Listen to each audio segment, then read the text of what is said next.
तुम तुम हमेशा इतना खामोश क्यों हो जाते हो? माही माही तुमसे बात करना चाहती है। अब तुम्हारे पास माही के लिए वक्त ही वक्त है, पर तुम घंटों उसके साथ बस बैठे ही रहते हो। तुम तुम हमारे साथ खुश नहीं हो क्या? रवि, रवि, तुम मुझे सुन रहे हो ना? अनामिका ने अपने आखिरी वाक्य में मुझे झंझोड़ते हुए कहा था। मैं अनामिका को सुन तो रहा था, पर उसका कहा हुआ एक पूरा वाक्य मेरे कानों को पार करते ही कई छोटे छोटे शब्दों में बट जाता। फिर फिर जब मैं उसके कहे को असल में समझने की कोशिश करता तो मुझे बस वो अलग अलग शब्द ही सुनाई देते। मैंने अपने सुने हुए शब्दों को जोड़कर दोबारा समझने की कोशिश की तो मुझे अनामिका का आखिरी वाक्य समझ आया। मैंने उसकी तरफ बनावटी मुस्कान से देखा और हाँ में सिर हिला दिया। तो सुन रहे हो तो जवाब क्यों नहीं देते? तुम तुम हमारे साथ खुश नहीं हो क्या? मैंने मैंने तुम्हें घर के बाहर लोगों से खिलखिलाते हुए बात करते हुए सुना है। घर पर आते ही तुम इतने खामोश क्यों हो जाते हो? पता नहीं। मैंने मैंने सिर झुकाकर अपनी कॉफ़ी की तरफ देखते हुए कहा। रवि, रवि, तुम जानते हो ना कि तुम मुझसे किसी भी तरह की बात कर सकते हो, है ना? हम्म। मैंने मैंने फिर अपनी कॉफ़ी को निहारते हुए हाँ में सर हिला दिया। अनामिका माही को अपनी माँ के साथ छोड़कर आज इस कैफ़े में ये तय करके आई थी कि वो मेरे भीतर चल रहे सारे कुछ को शब्दों में उतार कर रहेगी। वो वो सच में मेरी इस सालों की खामोशी की वजह जानना चाहती थी। ऐसा ऐसा नहीं था कि मैं इन दोनों के साथ खुश नहीं था, पर पर पिछले कुछ सालों से मैं नहीं था। अनामिका के पिता कई सारे बड़े बड़े बिजनेसेस के मालिक थे। अनामिका उनकी अकेली लड़की थी। अपने अपने पापा के देहांत के बाद वो इस छोटे से शहर में बस इसलिए आई थी कि कुछ दिनों के लिए अपनी अकेली माँ का ख्याल रख सके।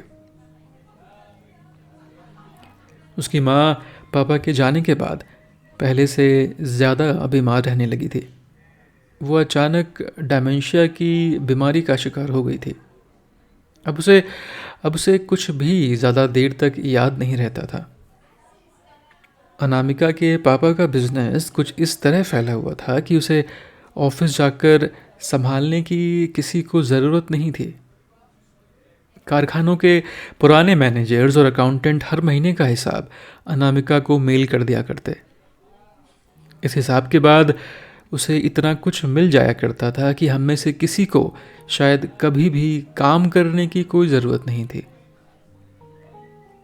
अपने अपने पापा की मौत के एक हफ्ते बाद अनामिका ने मुझे प्यार से समझाते हुए यही कहा था। रवि, क्या क्या हम मम्मा के साथ कुछ महीने के लिए यहाँ रह सकते हैं प्लीज़? देखो देखो, यहाँ कोई नहीं है और ये सब अब हमें ही तो देखना है ना? और इतना कुछ तो है यहाँ। तुम कुछ दिनों के लिए जॉब छोड़ सकते हो बेबी। माही के लिए माही के लिए मैंने पास में एक अच्छा स्कूल भी देख लिया है। मम्मा के लिए हम मम्मा के लिए हम इतना तो कर ही सकते हैं ना बेबी। मैंने मैंने उस दिन अनामिका की छलकती आंखों को देखकर उसे गले लगा लिया था। वहाँ रुकने के लिए हाँ मैंने उस दिन भी नहीं कहा था। मेरे गले लगा लेने को ही अनामिका ने मेरा हाँ मान लिया था। शायद शायद वो दिन मेरी खामोशी का पहला दिन था। फिर उसके बाद सब कुछ जैसे मेरे कुछ बिना कहे ही घटने लगा था। यहाँ यहाँ रहते हुए अब हमें कुछ 5 साल के ऊपर हो चुका था, और अनामिका अब मुझसे कुछ पूछती नहीं थी। वो बस बता दिया करती थी। हाँ, हाँ, उसके बताने में पूछे जाने का एक ज़रा सा एहसास हमेशा बना रहता। जैसे जैसे हम आज नाश्ते के लिए बाहर जाएंगे ना बेबी? हम कल रश्मि के घर पे पार्टी के लिए जा रहे हैं ना बेबी? हम इस साल भी अपना नया साल विदेश में मनाएंगे ना बेबी? हम हम तुम्हारा बर्थडे बीच पे मनाएंगे ना बेबी?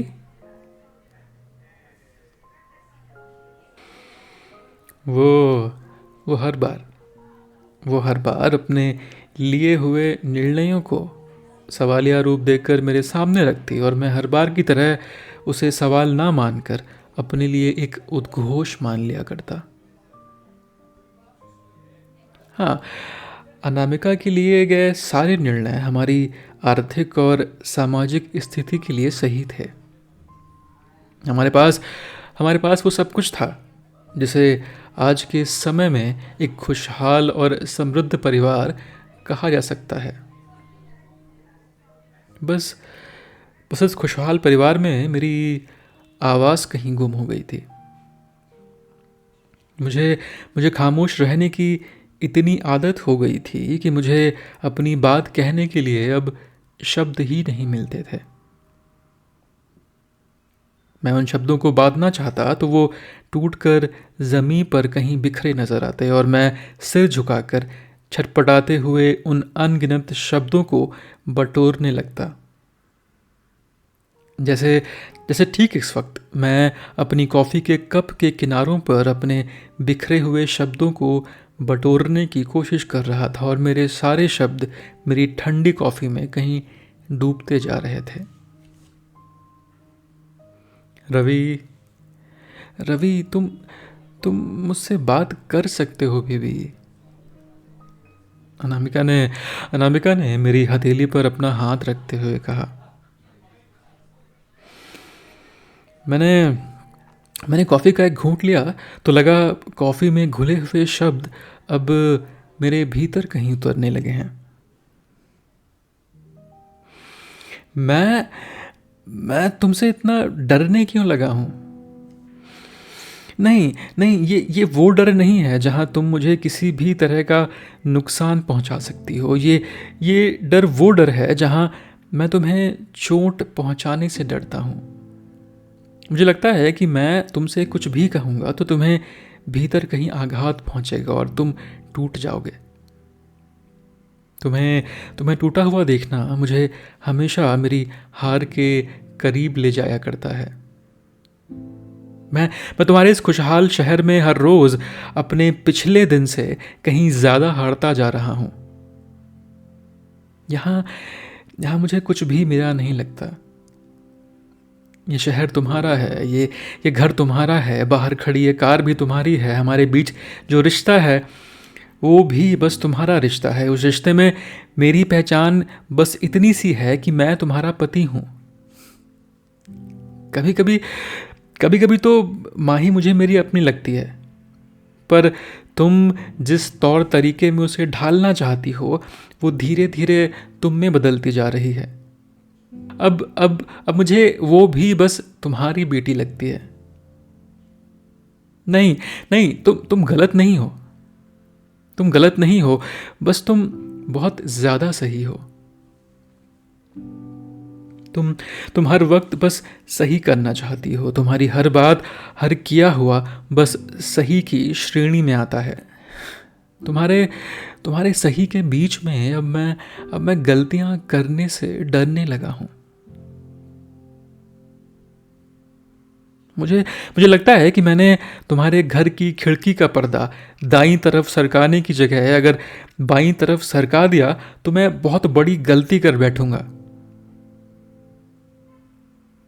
माही के लिए तुम्हारे अलग रखे बर्तनों में मैंने अगर अपने बर्तन मिला दिए तो शायद माही पर किसी खतरनाक बीमारी का पहाड़ टूट पड़ेगा।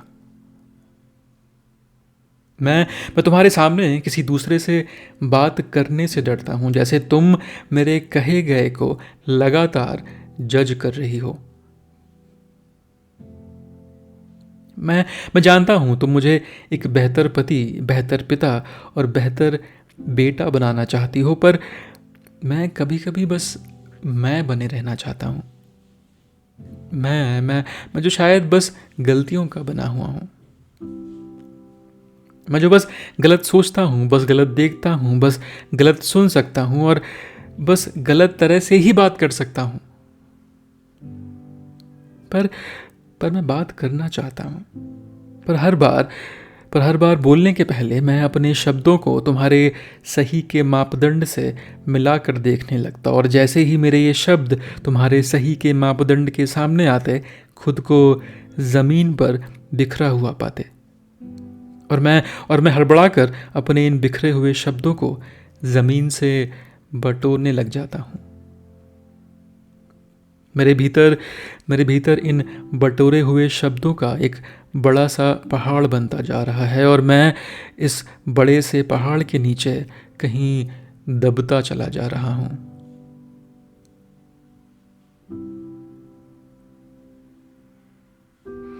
रवि, रवि, रवि कहाँ खो गए? अच्छा अच्छा, ये देखो, तुमने ये तस्वीर देखी? हम सारे साथ में कितने अच्छे लगते हैं ना।